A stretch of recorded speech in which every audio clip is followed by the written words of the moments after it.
All right. Well, good morning, everyone. Good morning, Paul. My name is Paul Beckert, and I'm with Pinnacle Business Solutions, and we're a certified public accounting firm in Scottsdale, helping you with all your finance, accounting, and tax needs. We're heavy into tax season right now with S Corp and partnership tax deadlines in just a few weeks, in March 17th, and corporate and individual deadlines April 15th. So I thought I'd talk a little bit about taxes today. So I have a brief tax update. So I thought I'd split the presentation into two segments. One, kind of existing tax laws that are in place that you can take advantage of for your business or individual.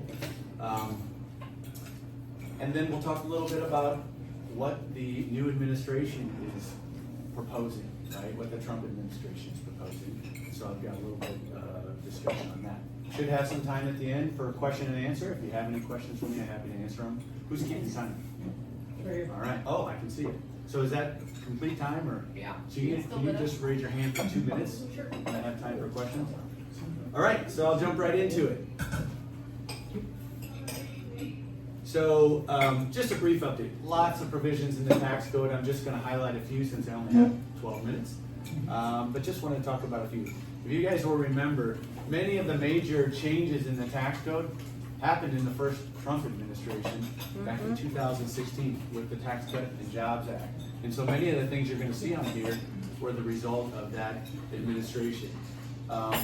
Corporate tax rate was 35% for the longest time, since I can remember. Trump administration with the Tax Cut and Jobs Act took that down to 21%. We hadn't seen that before, so that was a pretty significant change. I know most of you in the room are not C Corps. We have very few C Corps out there.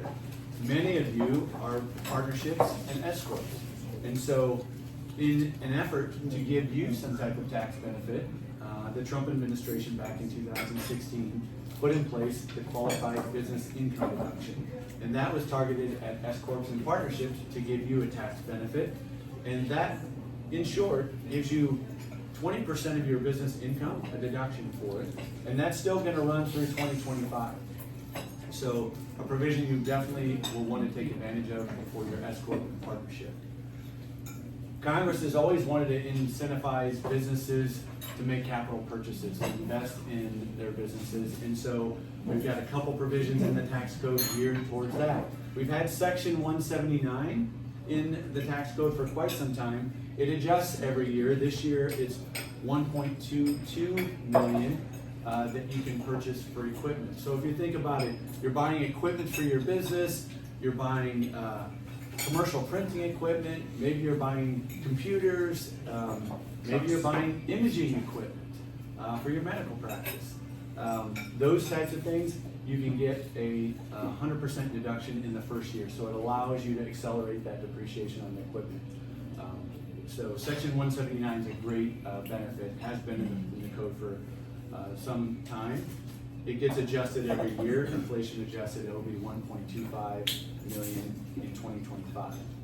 Another provision that we saw in the tax code that was put in by the Tax Cut and Jobs Act was the bonus depreciation. Similar to Section 179, and it started out when it was first put in place at 100%, allowed you to write off 100% of equipment purchased.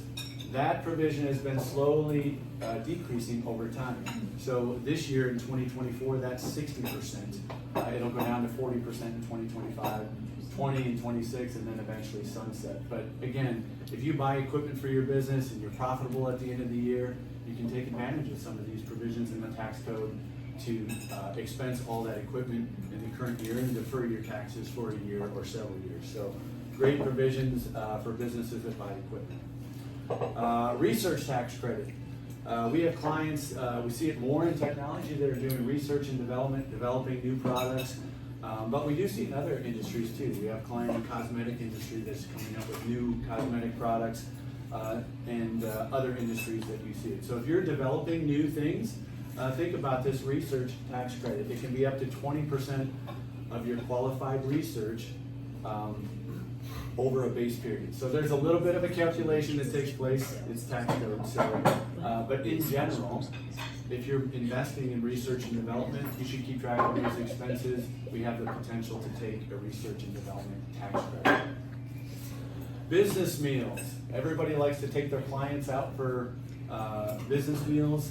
When we got into the pandemic, we saw that deduction go up to 100%, right? We wanted to incentivize people to go out and go out to dinner and help the restaurants that were affected by the pandemic, right? After that pandemic, a couple years after that, business meal deduction started to come back down, and now it's back at 50%, which is pretty consistent with historical rates. But still an incentive, if you go out, take a client out to dinner, 50% business meal deduction. Couple things on the individual side. When we work with businesses, especially as they start generating profit, one of the first things that we think about is, okay, we encourage them to invest in retirement plans, right? Those are tax deferred, and you get a benefit from doing that. And so, in the case of, there's a lot of different retirement plans, I'm just highlighting a few, but the traditional IRA and then the Roth IRA, which is post-tax, you can contribute up to $7,000 a year. If you're over 50 like me, you can contribute another $1,000 and get $8,000 contribution to your retirement. So again, pre-tax, you're contributing, and you let that build over time before tax. So it's a great retirement plan for you and your. Another one that people don't always think about. Now, there's several different retirement plans, but the SEP business contribution. This is one we see for business owners that maybe don't have employees. And because this is done by company-wide. But if you don't have any employees, then the business owners are benefiting from this. But you can contribute up to $69,000 a year into this retirement plan. A lot more money than an IRA. This is based on a percent of your profit of your business. So typically it's 20 to 25% of your profit of your business. You can contribute to this SEP, and you can contribute up to $69,000. So pretty significant contribution, and allows you to put a lot more money away year after year, and that can really build. So we encourage business owners to do that. Couple things on the individual side. We still have incentives.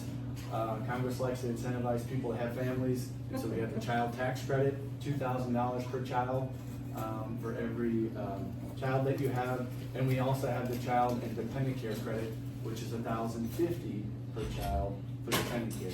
And if you've had kids and been through that, you know how expensive child care is, so it really makes a difference. One last one I will highlight, which is unique to Arizona, is the pass-through entity tax. Has anybody heard of the pass-through entity tax? Okay. Connor. I got you. Okay, so when the Trump administration put in place the part of the Tax Cut and Jobs Act, they raised the standard deduction, right? And so when they raised the standard deduction, they got rid of a lot of itemized deductions, made it harder to get itemized deductions. One of the itemized deductions, state and local taxes, they capped it. They capped it at $10,000. And so if you're very profitable and a high income earner, you might pay a lot in state and local taxes. So you are getting capped out at $10,000. Right. And so a lot of the high tax states, California, New Jersey, New York, Illinois, they were some of the first to go out and say, you know, this doesn't work for us. We're losing a huge deduction, right? So they were the first states to move this way, but Arizona followed in 2022 and put in place the pass-through entity tax. It allows you to deduct your state income taxes for the partners or the S-Corp shareholders at the entity level and get the benefit of those state taxes before it flows out to the individual tax return. So it's a great provision. Again, if you're seeing you're getting capped out on your state and local taxes, this is something you should think about. Yeah. All right, I got 2.38. Oh my God, I better speed up. All right, so here we go. Trump's tax plan. You probably have seen some of this in the news, but I just thought I'd highlight a few. So as you know, many of the provisions we just talked about were put in place by the first Trump administration in 16. The first thing that our president wants to do is extend all of them, right? Right. He wants to extend every one of those provisions. If he doesn't get that through, many of the things I just talked about are gonna go back to the way they were before the Tax Cut and Jobs Act. We'll see the corporate income tax rate go back up, we'll see the quality